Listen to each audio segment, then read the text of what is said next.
Hey, Dani, how are you? Hey, Alicia. Hey, Trigger Happy fam. We are here with another episode, and it's just Alicia and I. We know you guys love that. So, we want to sprinkle a little something in because we realize that as much as we talk about vulnerability with y'all, we haven't actually ever had an entire episode dedicated to being insecure or having insecurities. So we thought with everything going on in the world, with a whole new year upon us, with all the things happening, now was a great time to just have a moment where we can relate and we can talk and we can really just let you guys know some of our own personal struggles and some of the things that we've worked through in hopes to help you do the same. Absolutely, absolutely. This conversation is one that truly is near and dear to my heart, especially because when people see you, whether it's online or on stages or operating in your very real zone of genius, there's this automatic thing where people feel like you don't have any insecurities, or everything is always gravy, or there's nothing that you either struggle through or work through. And it's like, nah, let me go ahead and pull this curtain so y'all could see behind it. Like, we have very real insecurities just like everyone else. The difference is acknowledging and understanding that, hey, this is an area in my life where I do have, some more work to do, but it does not mean it blocks or stops any and everything that's happening. So I'm really, really excited about this combo. Yeah, and it's about the insecurity not being crippling and the difference between being an insecure person and being a person that has insecurities. It's two very different things. I saw this post the other day online where the person was saying that they don't like that they have to feel bad about having a great life. And sometimes we all, like, people will tell themselves, oh, like, that's not their real life. They're just putting on for Instagram. And she's like, no, I'm not. Like, this is really my life. I So love it was an insecurity of hers to be able to kind of show that and be proud to have, and it was interesting. And it's something that I've been thinking about since she said it, because I never thought about even that being an insecurity, like shining your light and stepping into your full power and purpose can make people feel insecure because of the expectations that get put on you and people saying stuff like, oh, well, that's not your real life, you just putting on for the gram, right? Like, those are right. things that happen. So insecurities can come up and show up in a lot of different ways. We all handle our insecurities different. Sometimes we have insecurities that we don't even realize are operating in our lives. So we'll kind of give you some of ours and some of the things that we struggle or have struggled with, so that maybe you can see if that resonates with you or if it's something that you also need to work on. Because the main thing is not to let your insecurities rule and control and debilitate you. That is the main problem. We all have them, but some of us are wallowing in insecure waters at all times. Yes, yes. And we don't want to wallow. There were two sides of that coin that Dani gave earlier. It's to be a person who is insecure or to be a person who has insecurities. You always want to acknowledge that 9 times out of 10, you will be the latter in some area of your life, and that is okay.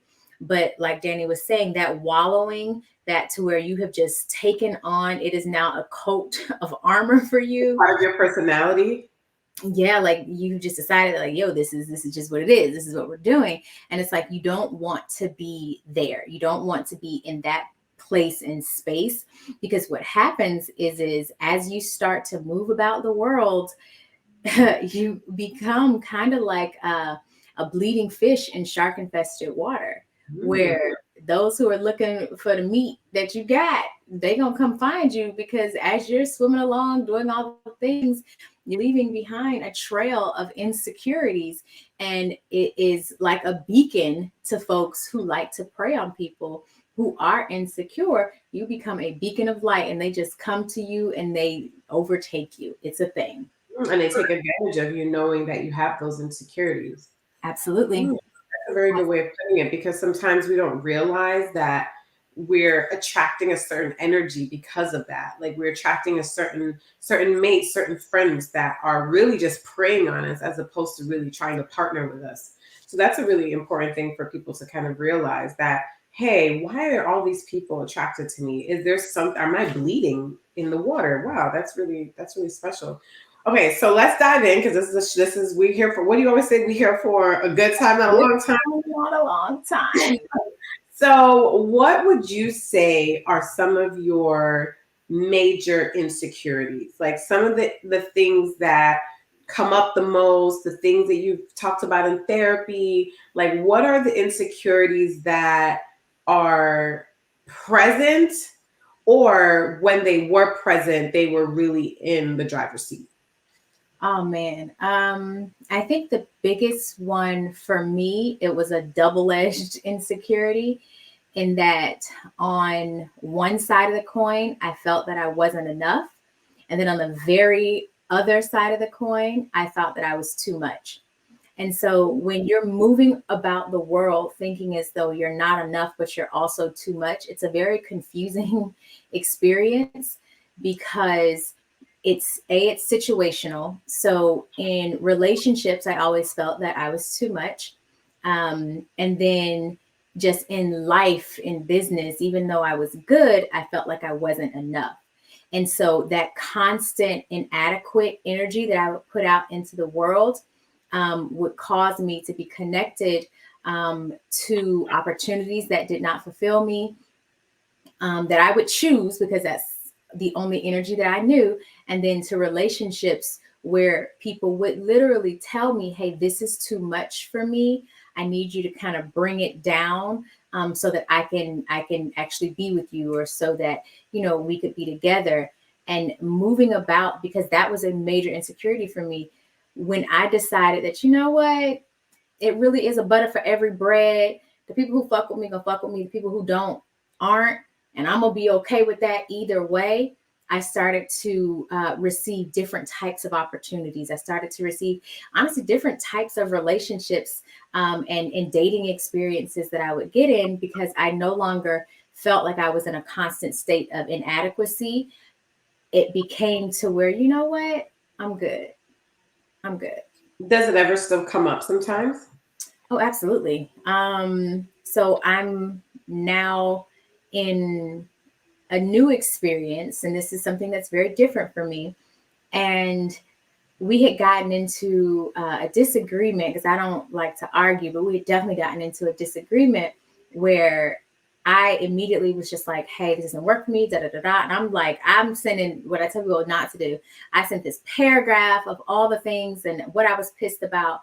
And so in my mind, I immediately thought, okay, I am too much. This is now over.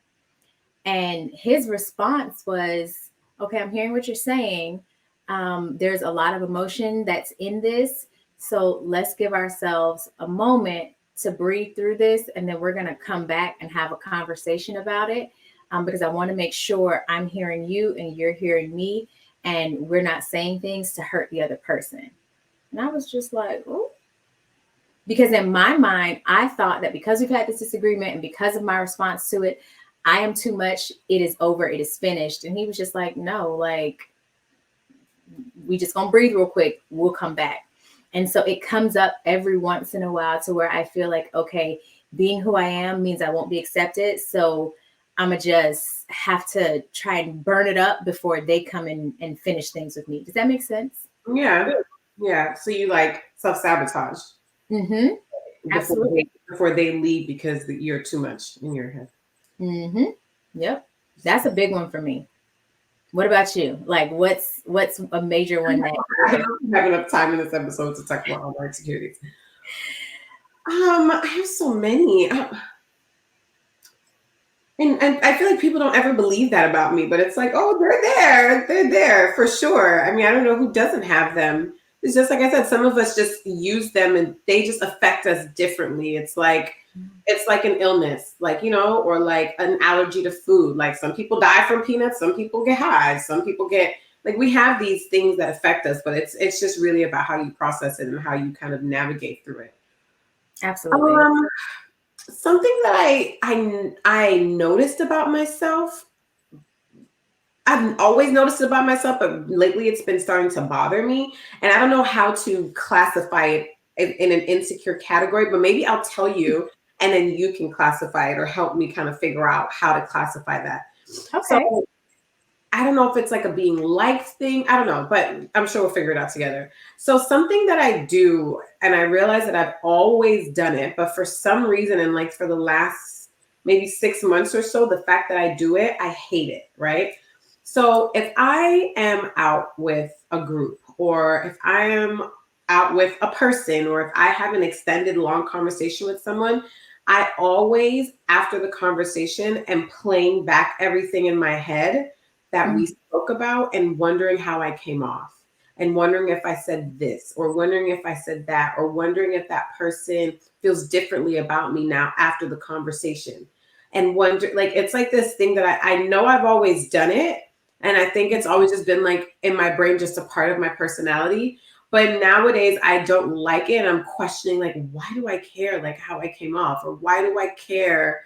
And it'll be like, my friend, it happens with you. It happens with everyone. Like, there's not a human being that I interact with that doesn't happen, where I'm always like kind of mulling over the conversation for at least 24 hours. And always kind of like, especially if it's in a group setting and there are new people, and I'm like, oh, did I do this, or did I say that, or do they think I'm this now, or did I sound like that, or oh fuck, did I say something offensive, or did I come out bougie? Like, I just like go through this motion of questioning how liked I am after interaction with me, and how I come off, and what the perception of someone is of me. Okay.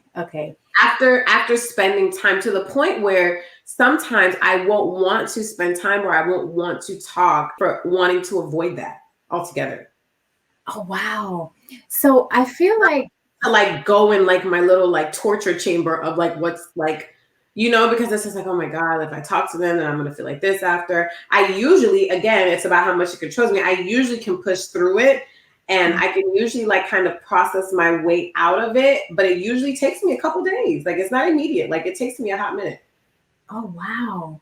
And so why is it, are you afraid of what their response to who you are will be? No, because it's people who know. It could be people who know me. It could be you. It could be Janae. It could be anybody. It's not about new people and how they perceive me. It could be anyone. It's just like, after I have especially if it's a lengthy conversation, or after I spend an hour or two of intimate time with someone, I always leave the conversation wondering what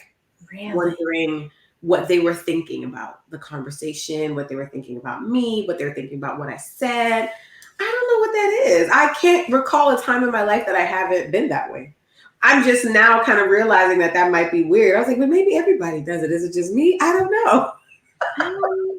I mean, no, I usually don't. I think because I've gotten to the point in place and space where I'm so committed to being who I am.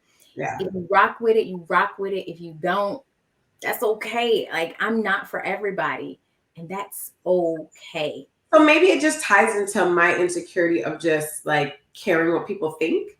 But is that an insecurity? Is that classified as an insecurity? I feel like it can be I feel like an insecurity is something that blocks you from living in the fullness of an experience, right? Okay. So, and that's my definition. I don't think that's Webster's. We can look up what Webster says. Right. But that's my definition. My definition of an insecurity is something that blocks you from fully experiencing what that should be, because of how you internalize what is happening around you. Right? I agree. Yeah. So that's my definition of an insecurity. So if you are in a place and space to where you're worried about how someone feels or takes what it is that you say, for me, I know that 9 times out of 10, now there is that little one time, but most of the time I'm coming out and from a place of love, or from a place of enjoyment. And I know that I mean no harm, and I'm not trying to harm you. So for me, I'm moving with the energy of, oh, we finna have a good time. And I'm moving with that too. It's not in the moment, it's after. It's never while it's happening. I'm pretty good at being present and like enjoying the moment and knowing my intentions are good. It's always like I'm driving home after a dinner date with a girlfriend or with anybody, and I'm just like in my head about everything that was said. Like, I don't know, it's really strange. And I'm like, I don't know if it's about caring about what people think, because it can be my friend, it could be my husband, it could be my sister, it could be my mom. it could really be anybody. It's just something. So that's one thing that I do that I don't know what that's about, but I think it's rooted in some kind of an insecurity where I feel like maybe who I am is not something. I don't know. It's not okay to be me. Yeah, like maybe I'm too blunt sometimes. Maybe it's that same thing about being too much. You know, or like, you know, so that definitely comes up for me sometimes. Right now, I'm dealing with some physical insecurities after having a baby. I really am struggling with accepting my new body. I've started working extra hard on it, so that is kind of building my confidence back. But I feel really insecure about like my stomach. I feel really insecure about these back butter rolls that's back there. I feel really insecure just about my weight. Like I just have never been this size ever in my life. I've always been athletic. I've always worked out. I've always been a very petite, small person. I'm 5'2", so that could just give you some context. And it's just very difficult to see my body in this way and not know exactly how to get it to a place that I can really accept it again. But I'm more open and up for the challenge than I was before. And because I'm more of a problem solver in my brain, like if I see something, it's like, okay, what are we going to do about it? And what I decided to do about it is actually helping me work through the insecurity. So that's something where if there's something that you're insecure about, there's a lot of power in trying to figure out what it is. Like, how do I say it in a better way? Like, okay, if you are insecure about the way you dress, it's something that you can like decide if it's an insecurity you can fix or not. You know what I'm saying? Like some insecurities that we like let plague us are really easy fixes, but we're just like, again, swimming in insecure waters and we can't see that, hey, this is an easy fix. Like figure out and maybe find a person that maybe you like how they dress and see if they can help guide you or get some ideas from them, find out where they shop. Like for me, it's like when I'm feeling super insecure about something, I like to try to figure out why I feel that way and how quickly I can get out of feeling that way. And if it's something I can actually fix and solve sooner than later. Absolutely. Absolutely. And a thing too, that I always like to tell people, once you identify like, hey, this is a way that I'm feeling, or this feeling creeps up into these particular parts of my life, and you get you know, figure out whether or not, okay, can I do something about this insecurity? You also too want to get around people who can support you in this new way or this new move that you're now making, like with these new decisions. Because if you have, let's say, an insecurity to where you feel you don't dress well, but even when you try, you're around people who laugh at you trying. Or let's say you have an insecurity about, I don't know, let's say the way you look or your skin or whatever. You need to get around people who won't make you feel bad about the things that you're trying to help it. So such a good point. Yeah, I love that. It's like who you're around too that could be feeding that insecurity and cutting you and making you bleed into those insecure waters, and people smell that. That's such a good point, that the people you're around sometimes can be speaking to and feeding those insecurities and even making them bigger monsters than they really are. A lot of times it really is just not that serious. Like if you have fucked up teeth, like sis, go get some braces. They have Invisalign. There are payment plans. Like a lot of times it's just like there are solutions to the things that you are just like riddled with that can, like, for instance, I used to have really, really bad skin in like my early 20s, I want to say. Like I was like one of those people, like in school, in high school, like my skin was fine. And then like for some reason I got like a lot of adult acne. So from like in my early to mid 20s, I had a lot of insecurities about my skin. I learned to do damn good makeup. So unless you really knew me, you didn't know that. But I just stopped liking how much having to cover up and having to put makeup on every time I left the house, going to the grocery store, going to get gas, going to the mailbox. Like I would have to like put a little something on. I remember one time I was sleeping over like a guy's house, and I like after my shower, I like went in the bathroom and like touched up any dark spots I had, and like, you know, because I was so insecure about my skin, and I was like, oh, I don't want him to wake up and be like, damn, she looks like shit for real without her makeup. And I just stopped liking being this girl that didn't feel beautiful in her own skin without makeup. Yeah. So I had tried different things. And sometimes your insecurity is something that's not a quick fix. And you get so frustrated with trying that you give up. But the answer may be 5 more tries down the road. So if you can keep trying and keep searching for answers, you might end up fixing that insecurity, but you give up half the time, you know? And I had gotten to a point where I was like, oh my God, like nothing works. Like I've gone to this dermatologist, I've gotten this chemical peel, I've used Proactive, I've used anything you could think of. I had used it at some point, and I was just like, my skin just hates me. And maybe one day I'll grow out of it. And, you know, and we get like that. We get content, like, oh, this is just how I am. This is just how I'm supposed to be. This is just me. And then one day I was just like, you know, I really want to fix this. So I found this other dermatologist, and he prescribed me like a very aggressive and slightly risky. It was like a generic version of Accutane. Oh, okay. Which is like really intense, but I had really bad acne, and I was just over it. And it required me to go get a blood test every month for like 8 months. Yes, ma'am. Yes. Every single month, I had to go to one of those like Quest Diagnostics, Lab Quest, whatever.